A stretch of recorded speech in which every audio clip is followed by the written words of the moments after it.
Welcome to this explainer. Today, we are taking a fantastic journey deep inside the human body, and we're doing it in style. Think of this as a 3D, hyper-realistic, cinematic, and truly modern and eye-catching dive right into your chest. We're going to see exactly how our lungs work, plunging straight into the hidden, microscopic pathways of our respiratory system to see the incredible biology happening inside us every single second. Okay, so let's jump right in. Take a deep breath right now. Go ahead. What did you just pull into your lungs? I mean, most of us just think oxygen, right? But the reality is honestly so much wilder. Along with that oxygen, you're constantly inhaling water vapor, trace gases like krypton, and literally naturally occurring radioactive radon. No joke. Plus, you've got dirt, dust, and occasionally even microscopic insects tagging along for every breath. So, since a lot of that definitely shouldn't be making its way into our delicate lower respiratory tract, our body has to have a pretty insane defense system. Act 1. The gateway to the lungs. Filtering the outside world. As we zoom into the nasal cavity, which is your body's literal first line of defense, we run into this process that's, well, kind of gross, but absolutely crucial. It's called mucociliary clearance. You can think of it like a microscopic conveyor belt. First, your nasal hair stops the big stuff. Then, down on a much smaller scale, the nasal mucosa traps all the tiny particles. And here's the cool part. These tiny hair-like structures, called ciliated cells, literally beat in this coordinated wave-like motion. They sweep mucus, which is produced by goblet cells, right toward the pharynx. And the end result? All those trapped microscopic particles? We just swallow them, and stomach acid destroys them. We're basically just constantly sweeping and swallowing debris to keep our air clean. Plunging further down the throat, we hit a really vital sorting mechanism, the epiglottis.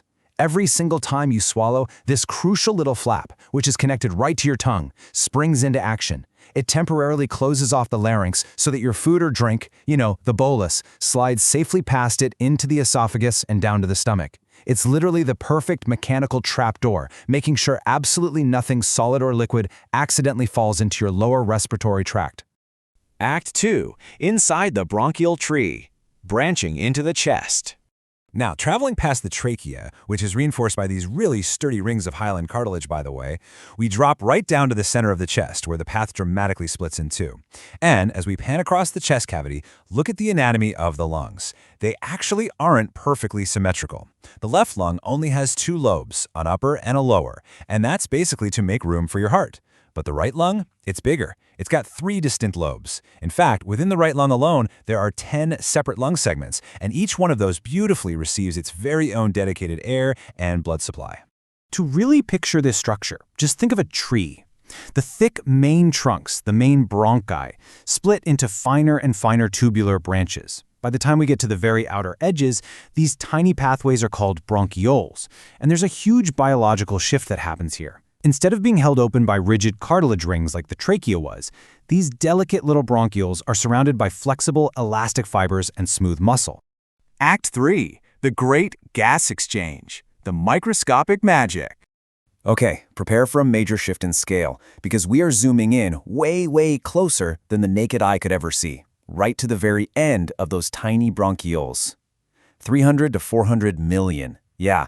That is the sheer staggering number of microscopic air sacs waiting at the very edge of your bronchial tree. They are the ultimate destination for every single breath you take. We call these millions of sacs alveoli. Picture these tiny, balloon-like structures, only about 50 micrometers across. They're mostly built out of these specialized, extremely thin cells called type 1 pneumocytes. And that thinness? It's absolutely by design, because it allows gases to pass right through the cell walls. When you inhale, these millions of alveoli beautifully inflate, just like tiny balloons, totally setting the stage for gas exchange. But how does the gas actually swap places? Well, it's all about the diffusion difference.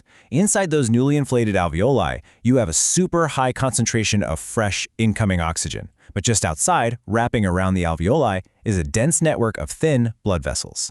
And they're carrying deoxygenated blood, meaning it's carrying a high concentration of unneeded carbon dioxide. So physics just takes over. The gases naturally want to move from areas of high concentration to low concentration. Oxygen diffuses in, carbon dioxide diffuses out. Boom! Now let's look at the actual molecular delivery vehicles pulling this off, your erythrocytes, or red blood cells. As they actively move through the blood vessels around the alveoli, they perform this brilliant chemical swap. They rely on iron ions inside the cell. Basically, one iron ion binds to exactly one oxygen molecule, grabbing it for transport to your organs. And at the exact same time, they release that unneeded carbon dioxide back into the alveoli so you can breathe it out. It is a perfectly synchronized, non-stop cellular dance happening inside you. Act 4. The mechanics of breathing. The engines of respiration. Let's pull the camera all the way back out to the macro level. We know what's happening at the microscopic scale, but what is physically driving all that air in and out? Well, you have neck muscles fixing and raising your sternum and upper ribs. You have rib muscles raising, lowering, and rotating the other ribs. But the real heavy lifter here? The thoracic diaphragm. Nestled right down near the abdomen, this single dome-shaped muscle is actually responsible for the vast majority of the physical work of breathing. I actually want you to take a deep breath again right now. Really feel your chest expand. You are physically experiencing two brilliant mechanical motions happening at the exact same time. First, you've got the bucket handle motion. Your rib muscles are rotating your lower ribs outward laterally, literally like lifting the handle of a bucket. Second is the pump handle motion. Your sternum is rotating sagittally, which increases the volume of your chest from front to back, kind of like pushing a water pump handle. Together, these dual motions perfectly inflate your chest cavity. Now, beyond active chest breathing, we have the subconscious rhythm of diaphragmatic breathing. This is just your natural way of breathing at rest. It's elegantly simple, really. When your diaphragm lowers, it creates a negative pressure in the lungs, which naturally forces air to rush in. Then when it relaxes and rises back up, it creates positive pressure, and the air is effortlessly pushed back out. Lower, breathe in. Rise, breathe out. Of course, for these constant pumping motions to happen smoothly, without your lungs scraping against the inside of your ribs, your body uses something called the pleura. This is a brilliant dual-layered lubricating membrane. The inner pleura tightly wraps around the lungs themselves, while the outer pleura lines the inside of your rib cage and diaphragm. The fluid-filled pleura cavity right between them acts as a lubricant. It allows your lungs to shift and slide friction-free with every single breath. It's incredible engineering. So, as we wrap up this explainer, I just want to leave you with a thought. As your diaphragm lowers and hundreds of millions of tiny alveoli flawlessly exchange vital gases at this exact second, did you realize how much incredible involuntary magic is happening inside your chest right now? Every single time you take a breath, there is a non-stop microscopic symphony keeping you alive.